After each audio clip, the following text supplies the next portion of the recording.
people, welcome back. This is episode 5 of Big Tay Surveys. That's the name, don't wear it out. I'm your host, Taylor Adams.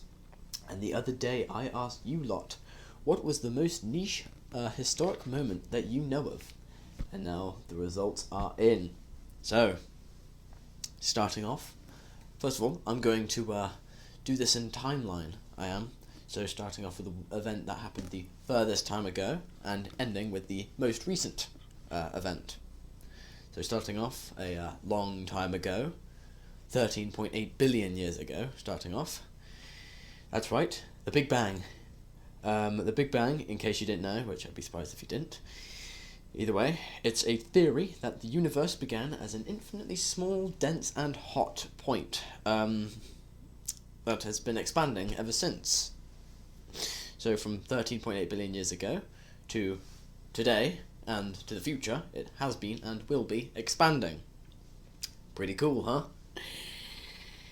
Don't really know how that's niche though. Moving on. Either way, jumping ahead way further into the ahead of time or into the future, we're in 200 BC. This is an ancient Egyptian man by the name of Damnato Memorae. That's Damnatio. Memoriae.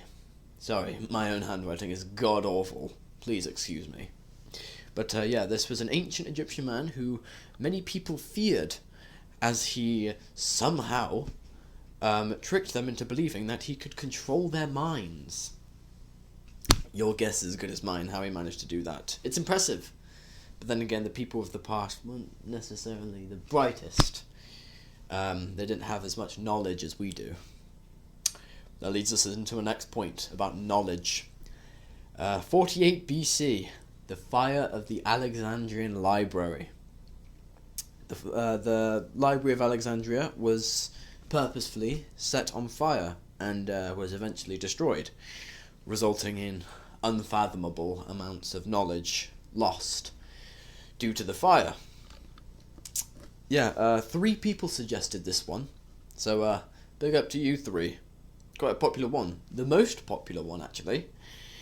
We would probably have flying cars now if it wasn't for that. You can thank Julius Caesar for that one. Moving on, after that, 33 AD, the crucifixion of Jesus Christ. Again, I don't really know how this is niche, but either way, in the Bible, Jesus, the Son of Christ, was crucified. I don't really know the specifics, so I'm not going to delve into them. This is for you to do your own research as well. So please don't just go off of what I'm saying alone, please. Jesus Christ was hung on a cross and crucified. He died for the sins of humanity, basically. If I'm wrong, someone please, who knows about this subject, please correct me in the comments below. Next up, 800 CE to 1050 CE, or AD, if you will. Yeah, jumping way ahead into time. But this one isn't really a historical moment or a period of time. This is more of an era or an age, if you will. More specifically, the Viking Age. The Viking Age was a period of time where Scandinavian seafarers expanded across Europe through raids, trade, and exploration. They did a lot of pillaging, raping, a lot of bad stuff. Other than that, they're quite an interesting group of people. It's quite an interesting period of time. They did a lot more than just this, by the way, but again, this is the bare details. If you want to learn more, do your own research at home. I'm advocating for that. Please, by all means, do that. Next up, we've got 1066, the Battle of Hastings. The Battle of Hastings, saw William Normandy defeat King Harold Godwinson, leading to the Norman conquest of England. So this all took place in the year of 1066 AD, south east of England, I believe, or just the south of England. This man called William Normandy killed a King Harold Godwinson, which led to the Norman conquest of England. Now that's interesting. Next up, we've got this is an interesting one. You think Battle of Hastings is interesting? No. This is an interesting one, and very niche. At least in my eyes, I find this one niche. October 1384, a woman in Poland was crowned king because she was the rightful heir to the throne, but didn't have a husband. So she was crowned king because only the king had power, and, well, only a queen is regarded as the king's wife. It basically doesn't have nearly as much power as a king. So she was crowned king because she didn't have a husband to take that position as king. So she, as a woman, got to be king. That's quite cool. This was in Poland. I don't know if I said that. I think I did. But yeah, this was a Polish woman as a king. That's quite cool. Next up, we've got another short period, but this one is more of an event, so I'll let it slide. 1509 to 1543.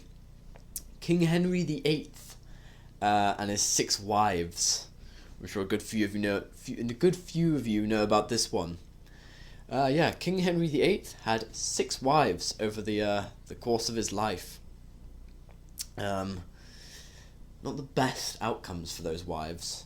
2 of them were divorced, 2 of them were beheaded, 1 died in childbirth, and the last one outlived him. That's a major L on your end, King Henry. You do deserve that, though. I mean, who am I to judge? Next up, 1518. The city of Strasbourg, Strasbourg,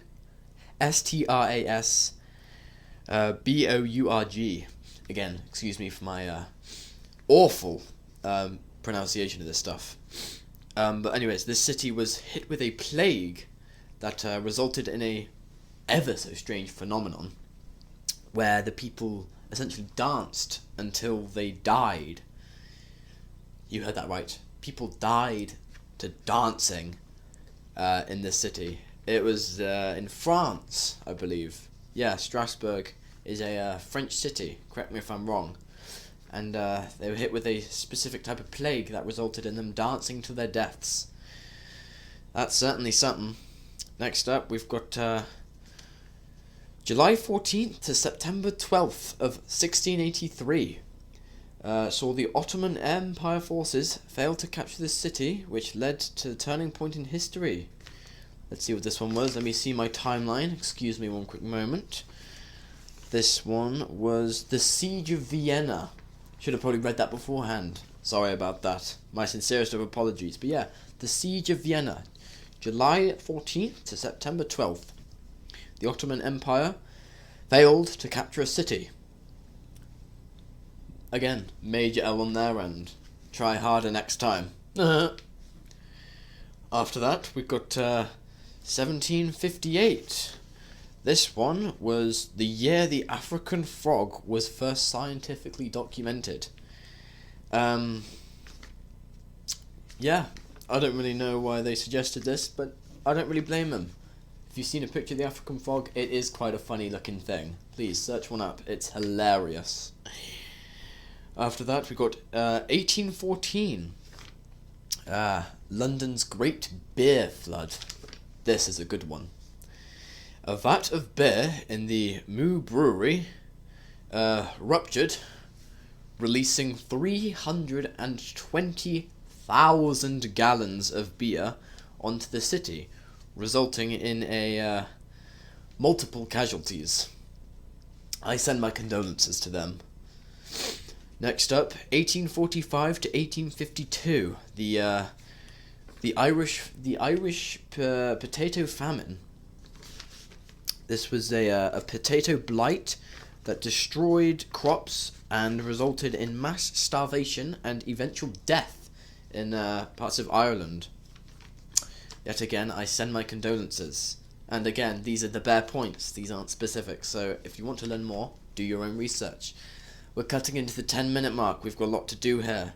Looks like I'll have to hurry up a bit, because I do not want to waste any more of your time. And yes, we are only roughly through the halfway point of all of this. So I do need to put a double on this. Next up, 1927, the University of Queensland's, let's see here, this is the first pitch drop. 1927, the University of Queensland was part of an ongoing experiment to demonstrate the extraordinary viscosity of pitch. After a decade of waiting, the first drop of said pitch fell, that being in 1938. That is really interesting. A liquid that takes 10 years to move. That's quite slow. 1932, the Great Emu War. This one's my personal favourite. This was a bizarre conflict in Australia where the Australian military, unsuccessfully attempted to control the overpopulation of emus. The reason why, I believe it was because emus were destroying crops, or at least damaging them. But major L on the military for failing to attack birds. How does a military fail at killing birds? Come on now, try harder, Australia. After that, we've got another period of time, 1933 to 1945. The Nazi area. The Nazis were a far-right totalitarian regime in Germany, and were responsible for the Holocaust. And if you don't know what Holocaust is, well, first of all, you're a bit dumb, because that teaches it. Every school teaches you that in basic history. But yeah, the Holocaust, basically, Nazis killed loads of specifically Jewish people.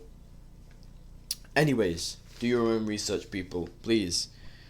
1944, the Battle of Caen, C-A-E-N, or Operation Epsom, was an operation of British and Canadian troops aiming at capturing the German-held city of Caen. My goodness, my pronunciation is off today. I am so sorry. But yeah, C-A-E-N, that city in Germany, was attempted to be recaptured by British and Canadian troops, not Germany. What am I saying? Next up, 1966. This was the Aberfan disaster. A coal slurry tip in Wales collapsed onto a school and surrounding homes, resulting in roughly 144 deaths. This is marked as the UK's one of, if not the, worst industrial accidents. This one I definitely send my condolences to. 144 deaths. And it landed on a school as well, of all places. My goodness, my goodness. What were they thinking when they put that down? Whatever. Right next to a school. Never mind. That's not for me to talk about. It is, isn't it? Nah, it's fine. 14 minutes long. Ooh, you guys are getting bored. I can see you sleeping right now. Next up, April 26th, 1986, Chernobyl. This is a very revolutionary one. The Chernobyl nuclear power plant was undergoing a safety test on reactor number 4. But due to poor reactor design and overall human error, it resulted in a core explosion that released radiation into the atmosphere, causing continental damage, which is still affecting us to this day. Not as badly, but still to a noticeable amount. The nearby city of Pripyat was evacuated at the time and is now still to this day deemed uninhabitable, and most likely will be for the next few thousand years. Damn. After that, September 11th, 2001, The World Trade Center, or the Twin Towers specifically, were struck by two planes that were hijacked by terrorists. This resulted in hundreds, if not thousands, of deaths. Now, whether or not you think 9/11 was a planned operation or a genuine terrorist attack, that's for you to decide. What matters is these facts, and these facts are that people died to that. After that, someone who put this one, they think they're a jokester. Frankly, I find it quite funny. January 3rd, 2009. The day I was born. I wish I was joking when I said this. Someone put my birth date as a niche historical moment, or their favourite historical moment. Which, first of all, I'm honoured that you'd think that. But yeah, I don't really have much to say about that, other than the fact that that marks the day that I, Big Tay himself, was born. Yeah, revolutionary in my eyes, hopefully revolutionary in your eyes. And finally, cutting in at just over 16 minutes, whoosh, 2012, King Richard III's body was discovered. And in all places it could have been discovered, it was discovered in a parking lot, under a parking lot in Leicester. That's a bit embarrassing, but oh well. He didn't plan that parking lot, did he? Especially considering the fact it was 500 years after his death. That certainly is something. Died and then wasn't found till 500 years later. Anyways, enough of my blabbering. This was a load of historical moments. I hope you learned something new today. I know I did. Anyways, this is now over 17 minutes long. This is way too long for an episode. I do apologise.